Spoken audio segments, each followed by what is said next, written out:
Imagine waking up one day and noticing something strange, not in the world, but in yourself.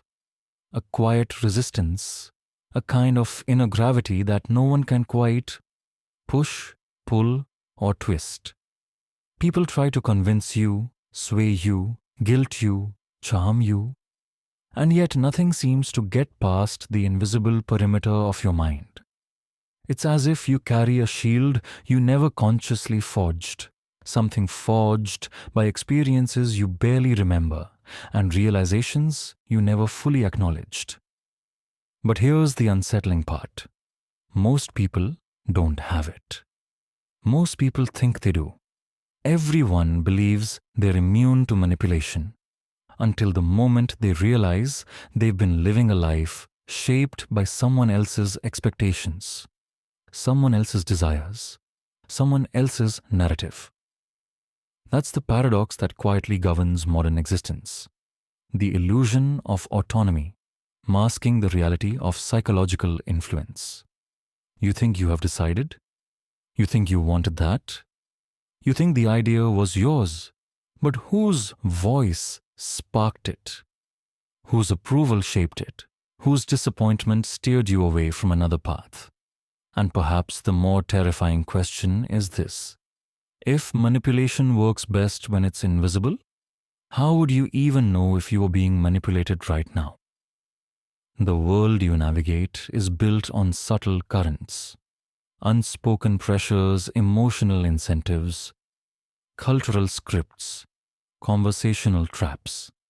People don't manipulate you with grand gestures, they do it with micro adjustments, soft nudges, carefully timed silences. A raised eyebrow becomes a leash. A sigh becomes a cage. A compliment becomes a hook. And yet, some individuals walk through this minefield untouched. Not because they are cold or suspicious, but because they possess psychological traits that make them functionally unmanipulable. They see the invisible threads. They sense the emotional bait. They hear the quiet click of someone else's agenda. They stand anchored in a world built on subtle pulls. What makes these people different? What makes some minds so slippery, so hard to invade, so impossible to twist? Science offers one explanation. Philosophy offers another. And deep within you, beneath the layers you never examine, there might be clues you haven't yet unearthed.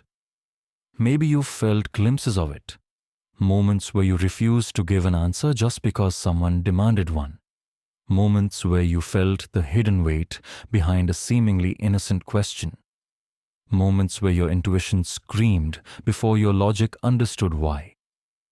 But what if these flashes are not random? What if they are early signs of dormant traits? Traits you can amplify. Traits you can strengthen. Traits that could make you nearly impossible to manipulate. Before we continue, consider a single disturbing possibility. Every manipulator, whether intentional or unconscious, looks first for softness, uncertainty, or unguarded places in a person's identity. And they test you, quietly, subtly. They notice how quickly you apologize, how eagerly you fill the silence, how desperately you seek approval, how much discomfort you tolerate before you speak up. You've probably met them. The colleague who praises you right before making a request. The friend who always forgets to consider your boundaries. The partner who frames everything as your fault. The stranger whose kindness feels too strategic. And yet, you've also met the unshakable ones. Those who say no without flinching. Those who don't justify, don't scramble, don't bend. Those whose presence alone seems to block psychological games before they even begin. They aren't harsh. They aren't detached. They aren't combative.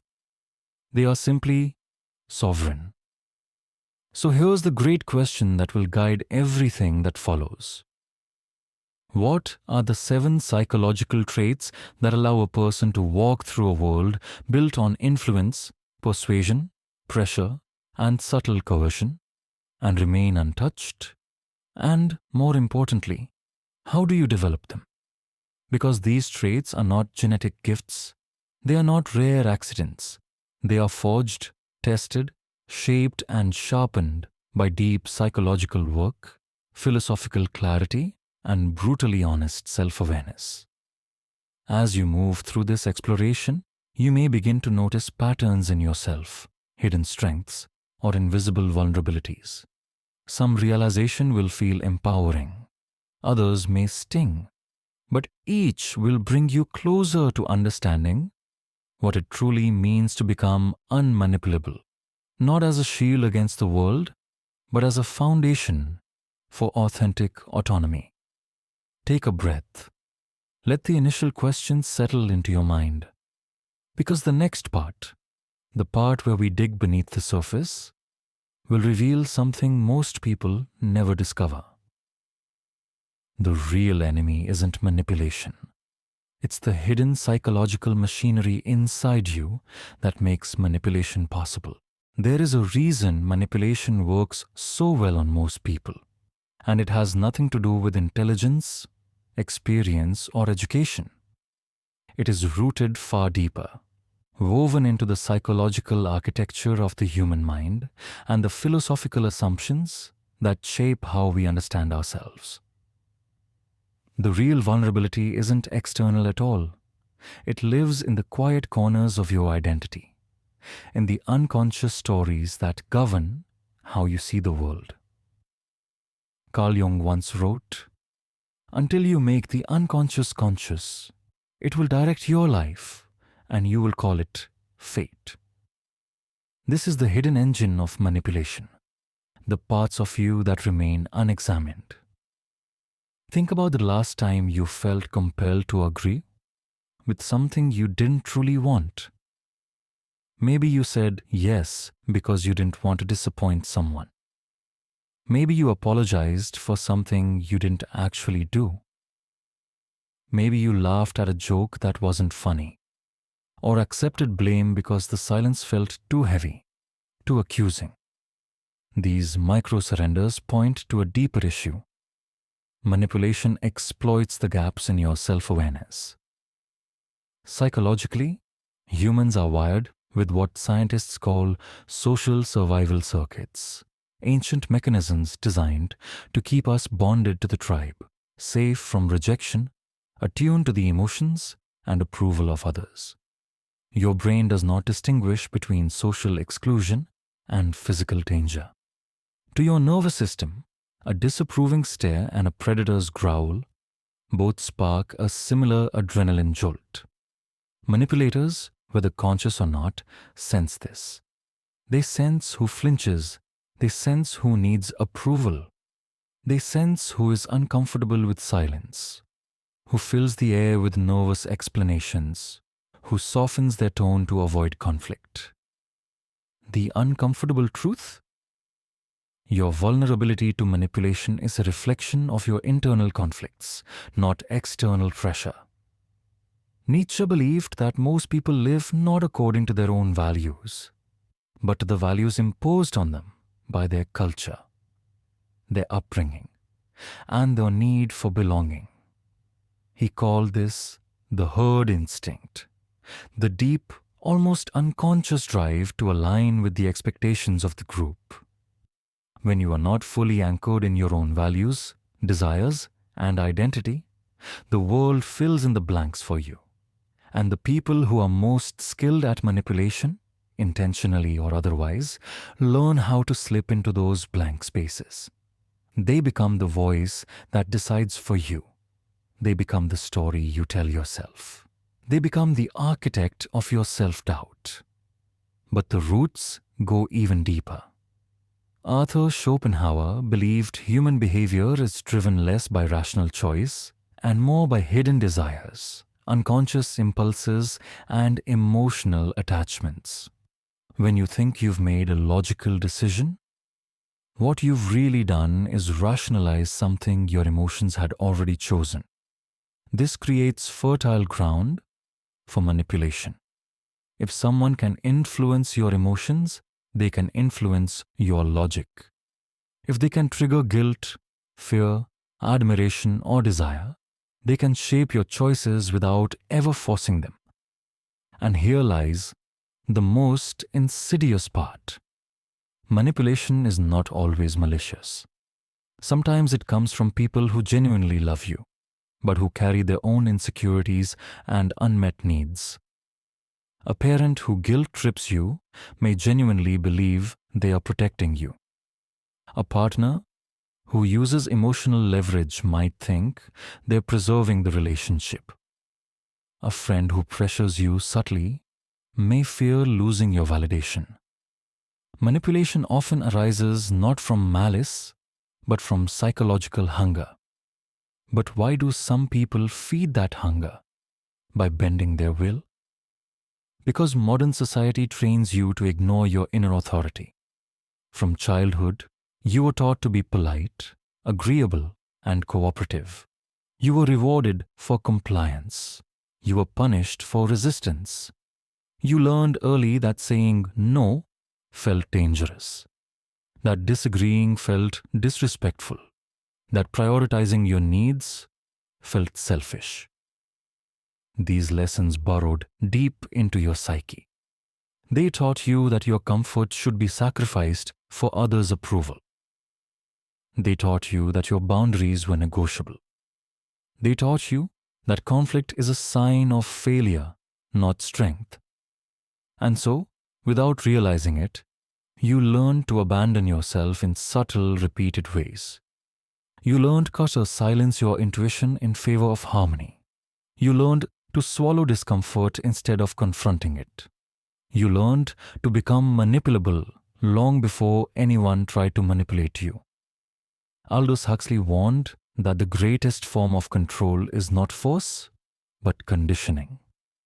A system so seamless that people willingly adopt the expectations imposed upon them. This is the psychological soil in which manipulation grows.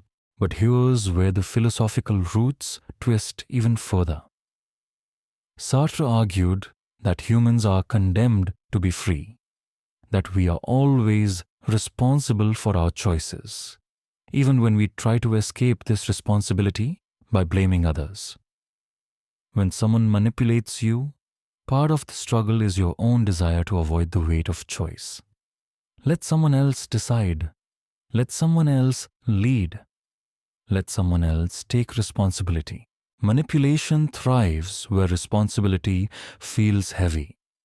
And yet, the individuals who become truly unmanipulable are not those who resist influence through sheer willpower. They are those who understand the architecture of influence inside themselves. They are those who have confronted their hidden fears, their unspoken desires, their suppressed conflicts. They become immune because they have met the parts of themselves that others prey upon. The real battlefield is internal. The real enemy is unconsciousness. The real vulnerability is the part of you that does not yet know itself. Once you grasp this, something begins to shift. You stop taking manipulation personally. You start seeing patterns. You stop being emotionally hookable. You understand why certain people target you, why certain dynamics repeat, and why certain conversations always seem to end the same way. And slowly, the fog lifts. Because the moment you understand the hidden problem, you also begin to see the unseen consequences. And once you see them, you can never unsee them. Once you understand the psychological machinery that makes manipulation possible, a darker realization begins to emerge. The consequences of being manipulable are not just personal, they echo through every layer of your life. Most people imagine manipulation as a momentary event. Someone persuades you, pressures you, or tricks you. But the truth is far more unsettling. Manipulation is not an incident, it is a slow erosion. It reshapes your identity. It rewires your decision making. It becomes the architect of entire life paths without you ever noticing. You don't wake up one morning and realize you've been manipulated for years. You wake up and realize you've become someone you don't recognize, someone built from choices that were never truly yours. Let's trace the quiet consequences, the ones that stay hidden beneath the ordinary movements of your life. 1. The erosion of self-trust. The first casualty is always your trust in yourself. When you repeatedly shift your boundaries to keep others comfortable, your subconscious registers a disturbing message. My instincts can't be trusted. Every time you ignore your discomfort to avoid tension, you teach your mind that your feelings are unreliable. Every time you say yes when you want to say no, you weaken your perception of your own authority. Every time you rationalize someone's manipulative behavior, you chip away at your internal guidance system. Eventually, you stop checking in with yourself altogether.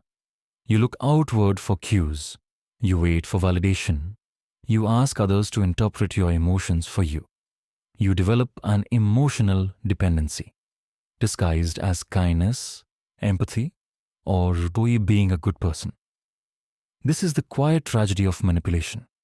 You stop being the narrator of your own life story, and the world is quick to fill that silence. 2. The gradual loss of life direction. The second consequence is subtler, but more devastating. Your life begins drifting in a direction you never consciously chose.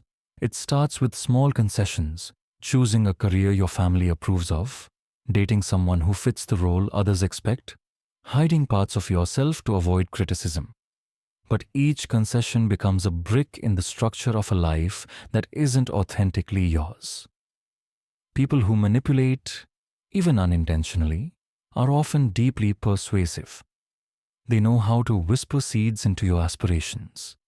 They nudge you toward paths that benefit them, comfort them, or affirm them. And before you realize it, years pass. You look around at your job, your relationships, your routines, and something feels off, hollow, strangely foreign. Because the life you're living was never handcrafted by your own desires. It was assembled from the preferences of others. This is how manipulation scales. It doesn't just influence your choices, it constructs your identity. 3. Emotional exhaustion and chronic self-doubt. When you are easily shaped by external pressures, your emotional system becomes overloaded. You carry guilt that doesn't belong to you. You shoulder responsibilities that were never yours to hold. You absorb emotions projected onto you, anger, insecurity, envy, as if they are your own. And emotional exhaustion becomes your baseline. You spend every day performing subtle emotional calculations. Did I upset them? Should I have said something different? What if they think I'm selfish? How do I fix this? Your mind becomes an arena of relentless self-monitoring. Manipulation thrives in this environment because you are constantly evaluating yourself through other people's lenses. Eventually, you begin to shrink, not physically, but psychologically. Your voice softens, your opinions are diluted, your preferences fade behind phrases like, I don't mind. Whatever you want, it's fine, really. Self-doubt becomes a permanent resident in your mind. Not loud, but persistent. Not aggressive, but suffocating. 4. Attraction to the wrong people. Here is one of the most haunting consequences. Manipulable people often become magnets for manipulators. It is not your fault. It is pattern recognition. Manipulators, consciously or not, can sense emotional pliability the way predators sense weakness in animals. not with cruelty, but instinctually. They pick up on subtle cues: tone, posture, hesitation, and compliance. Meanwhile, emotionally grounded, self-assured individuals, and yes, those impossible to manipulate, may feel intimidating or too direct.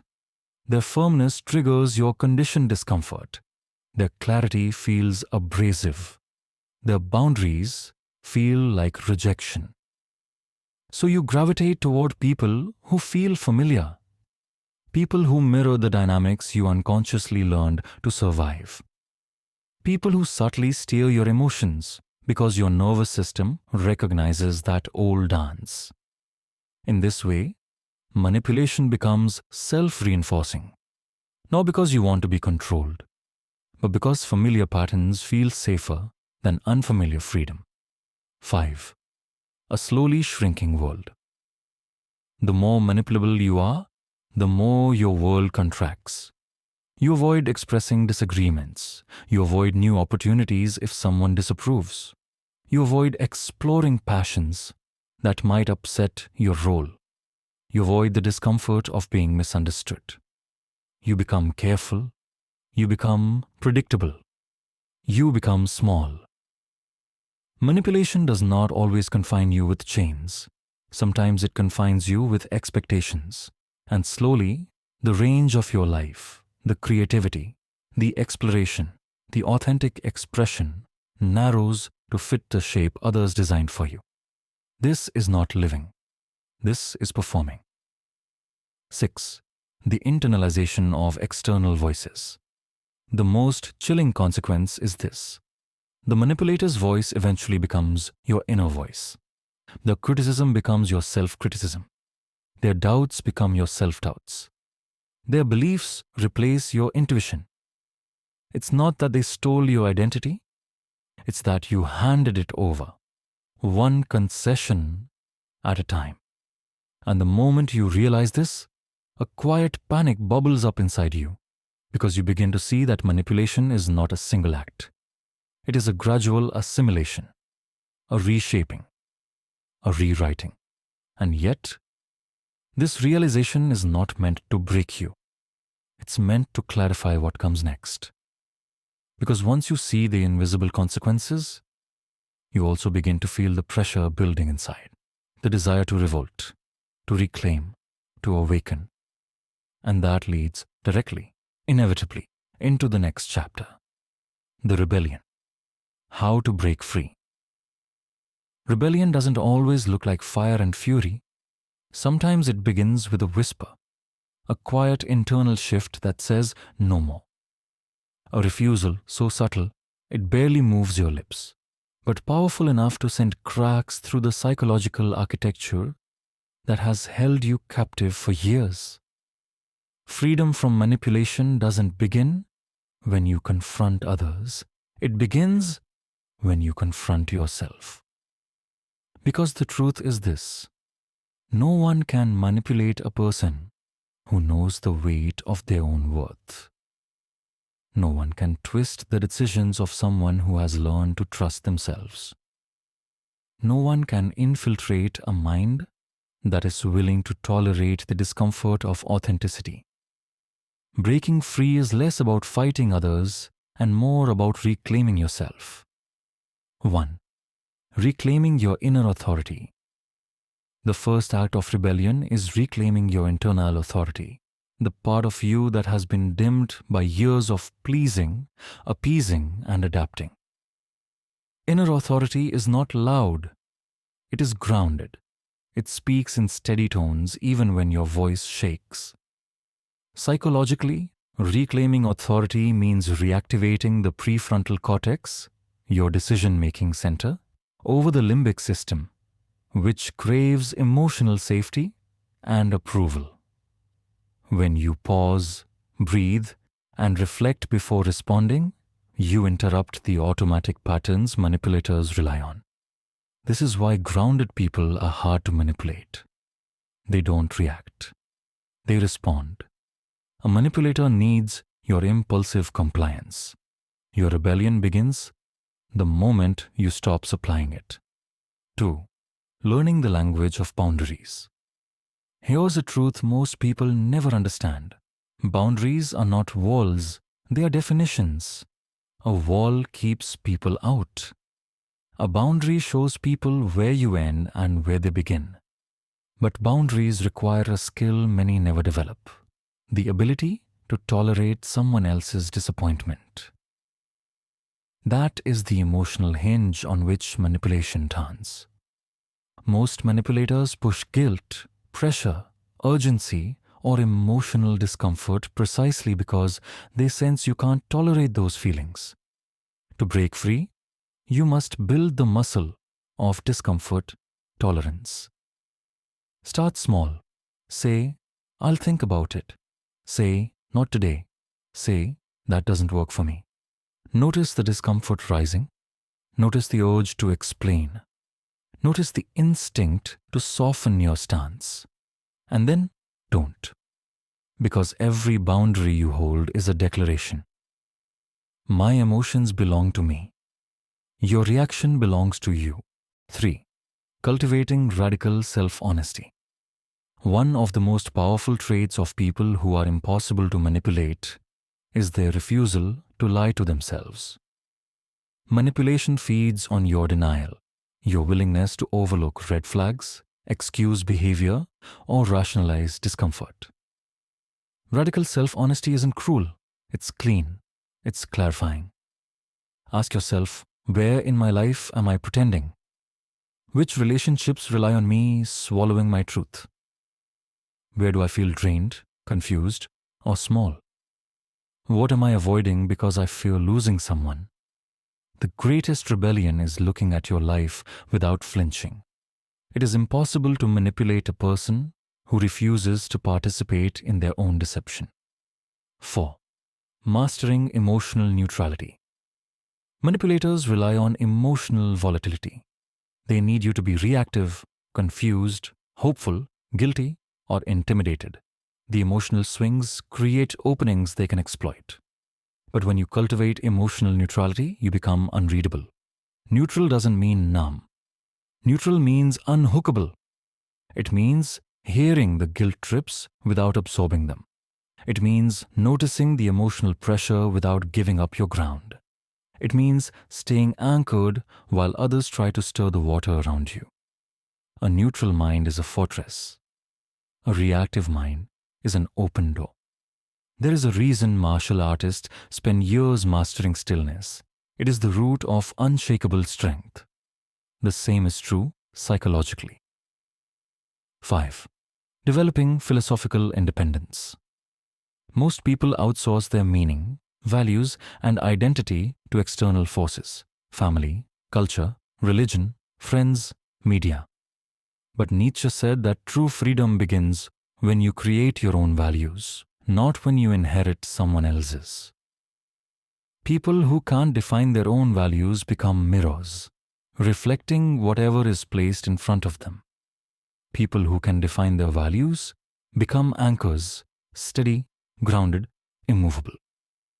Ask yourself, what do I actually believe? What do I actually want? What principles do I live by, even if no one agrees? Clarity is kryptonite to manipulation.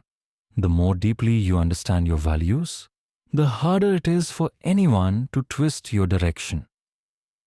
This is why philosophical independence is one of the most potent traits of the unmanipulable. 6. Decoding hidden motives. One of the most powerful traits you can develop is the ability to read the emotional subtext beneath people's actions. People speak in two languages: words which express intent, behavior which expresses truth. When someone praises you excessively before asking a favor, your rebellion is noticing the pattern, not falling for the bait. When someone pressures you, guilt trips you, or frames your resistance as selfish, your rebellion is asking, what do they gain if I give in? When you learn to identify hidden motives, you stop personalizing manipulation and start understanding it as a strategy. Manipulators lose their power once you see the game. 7. choosing self-respect over harmony. Here lies the ultimate pivot point, the psychological transformation that makes someone impossible to manipulate.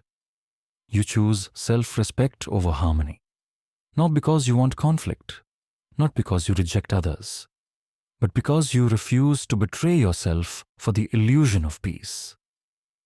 Harmony built on self-abandonment is not harmony. It is captivity. Manipulation survives because you fear losing relationships, approval, or comfort. But when self-respect becomes your compass, the equation changes. You become willing to walk away. You become willing to be misunderstood. You become willing to be disliked. You become willing to disappoint. You become willing to stand alone, if necessary. And paradoxically, when you adopt this mindset, the world stops trying to manipulate you. People sense it. They feel the shift. They feel the weight of your presence, the firmness of your identity, the quiet solidity that cannot be bent. This is the rebellion. Not loud, not violent, but undeniable. It is the awakening of your inner sovereignty. And once you taste this freedom, you begin to see the world differently. You begin to sense a deeper truth rising. The kind of truth that collapses old illusions and rebuilds your understanding of self from the ground up. This truth becomes the final stage of transformation. And that leads us toward the most profound revelation of all, the ultimate truth, the final, most powerful realization. Imagine this. You're standing at the edge of a vast, empty field at dawn. The world is quiet. Quiet in a way that feels ancient, primordial, untouched. The sky is a pale, rising blue. The air is cold enough to sharpen your breath. And for the first time in your life, there is no one speaking to you. No expectations, no judgments, no voices echoing through your mind, demanding, shaping, guiding, or correcting. Only you. That silence is terrifying for most people. But for others, for those who have reclaimed their psychological sovereignty, it is the purest form of freedom. Because here lies the final and most profound truth. The only reason manipulation ever worked was because you forgot your own power. The world, for all its influences, pressures, and noise, cannot override a person who is deeply in possession of themselves. Not just confident, not just assertive, but self-owned entirely, unapologetically, unequivocally. This is the truth most people never realize because they spend their entire lives seeking safety in others' approval, reassurance, validation, and belonging. But when you step into that empty field and finally listen to the sound of your own mind without interference, something extraordinary happens. You realize the one voice you've ignored the longest. It is the only voice that ever mattered. 1. The world has no power except the power you give it. Psychologically, philosophers and neuroscientists have converged on one insight. Your perception of reality is constructed internally, not externally. People don't manipulate you by force. They manipulate you through the parts of you that remain unclaimed. Your desire to be liked, your fear of conflict, your hunger for approval, your discomfort with being misunderstood, your belief that your worth depends on others. Every strand of manipulation is woven from these threads. Once you reclaim those parts, the strands fall apart. Because here's the deeper truth. No one can reach into a mind that belongs fully to its owner. They can try. They can push. They can guilt, persuade, pressure, seduce, or intimidate. But all of that collapses when your internal center of gravity becomes immovable. A sovereign mind turns manipulation into noise, audible but irrelevant. 2. Freedom is not about avoiding influence, it's about mastering it. People often imagine freedom as a state where no one affects them, but that's impossible. Humans influence each other constantly. Influence is the currency of human interaction. The ultimate transformation isn't becoming untouched, it's becoming discerning. When you are truly unmanipulable, you don't reject influence. You choose it consciously. You decide which voices you allow in. You decide which opinions matter. You decide whose guidance aligns with your values. You decide what truth resonates with your inner compass. Manipulators lose power not because they disappear, but because you stop being accessible to them. Your mind becomes a gate, and you become its gatekeeper. 3. Your truth is the backbone of your power.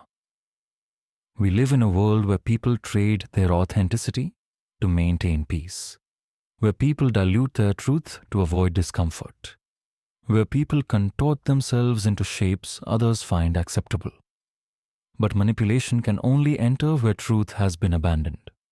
When you speak your truth, even when your voice trembles, you reclaim a piece of your soul. When you honor your boundaries, even when others resist, you strengthen your core. When you refuse to betray your intuition, you reinforce your inner authority. And slowly, your truth becomes your armor. Not rigid, not defensive, but alive. Truth, once embraced, becomes the spine of your identity. And here lies the ultimate paradox. The more honest you are with yourself, the less anyone can control you. The world cannot bend a person who refuses to bend. 4.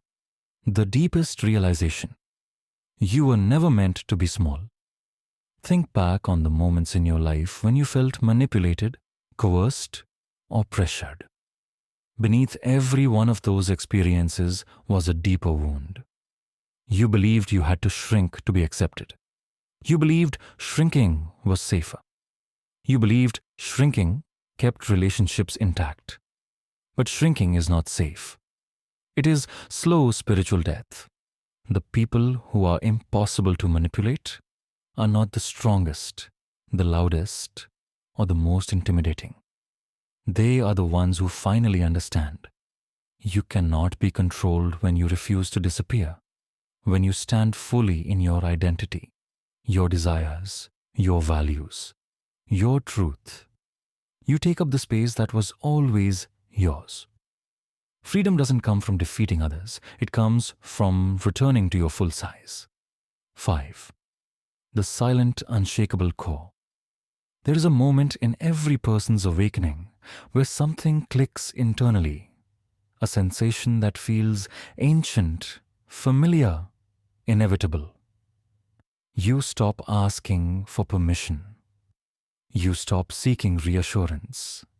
You stop bending your truth to fit the room.